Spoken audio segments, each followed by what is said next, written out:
बिस्मिल्लाहिर्रहमानिर्रहीम। अस्सलाम वालेकुम व्यूअर्स, क्या हाल है? आप सब ठीक है, खैरियत से हैं? सफ़ियान अहमद देसी पकवान पे आज हम लेके आए हैं कबाब कढ़ाई। तो ये मेरे पास थे फ्रोज़न कबाब। तो बच्चे कह रहे थे कि हमने ना ये ऐसे ही नहीं खाने, तो आप मम्मा इसका कुछ अलग हमें बना के दें। तो मैंने भी फिर सोच लिया, मैंने कहा चलो जी इन्हां वास्ते अज नई चीज़ बनाने कोई, तो मैं कर लैनी तुहाडा इलाज।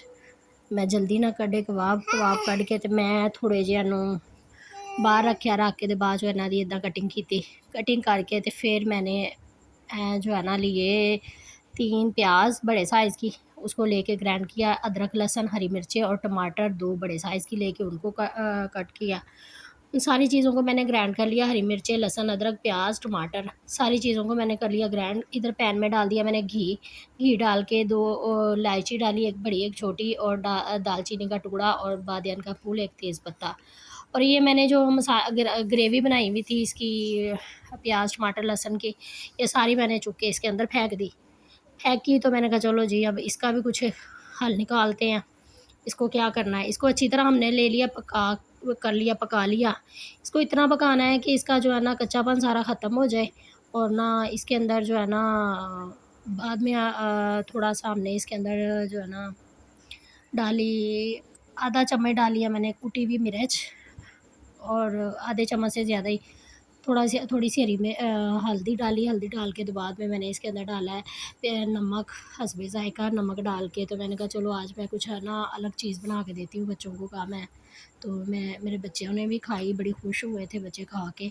इसके अंदर पिसा हुआ गरम मसाला डाला, पिसा हुआ धनिया डाला, काली मिर्च डाली, और ना इसको मसालों को मैंने अच्छी तरह से भून लिया था। भून के इसकी मैंने इतनी भुनाई की थी कि घी अलग हो गया, और जो है ना मसाले भी बहुत अच्छे से पक गए, और खुशबू आना स्टार्ट हो गई। फिर मैंने इसके अंदर जो है ना आधी प्याली दही डाली फेंट के। दही डाल के तो मैंने उसको भी अच्छी तरह से मिक्स कर लिया। मिक्स करके अच्छी तरह से उसकी बुनाई कर ली।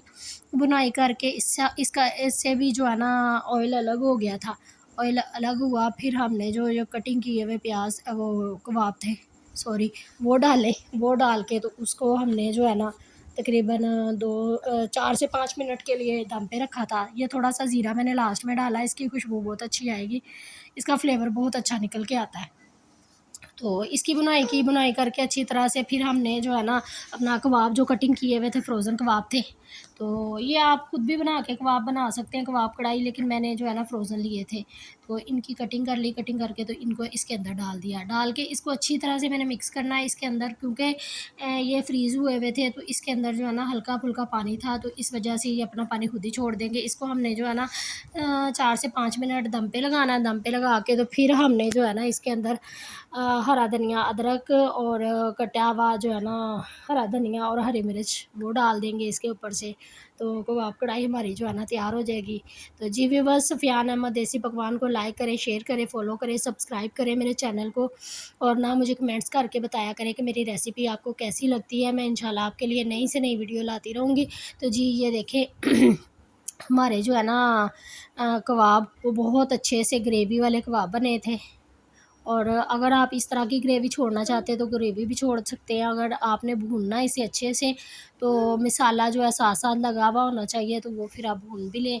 तो मैंने इसको थोड़ी देर और रख दिया था, और बहुत ही अच्छे से इसका जो है ना धनिया का, अदरक का और हरी मिर्चों का फ्लेवर भी बहुत अच्छा लगता है, इस तरह से निकल के आता है। तो जी व्यूअर्स, कबाब कढ़ाई हमारी बनकर तैयार हो गई है। आज की हमारी रेसिपी कैसी लगी मुझे ज़रूर बताना। सफ़ियान अहमद देसी पकवान को लाइक करें, शेयर करें, फ़ॉलो करें, सब्सक्राइब करें, और मुझे दुआओं में याद रखें। मैं इंशाल्लाह आपके लिए नई से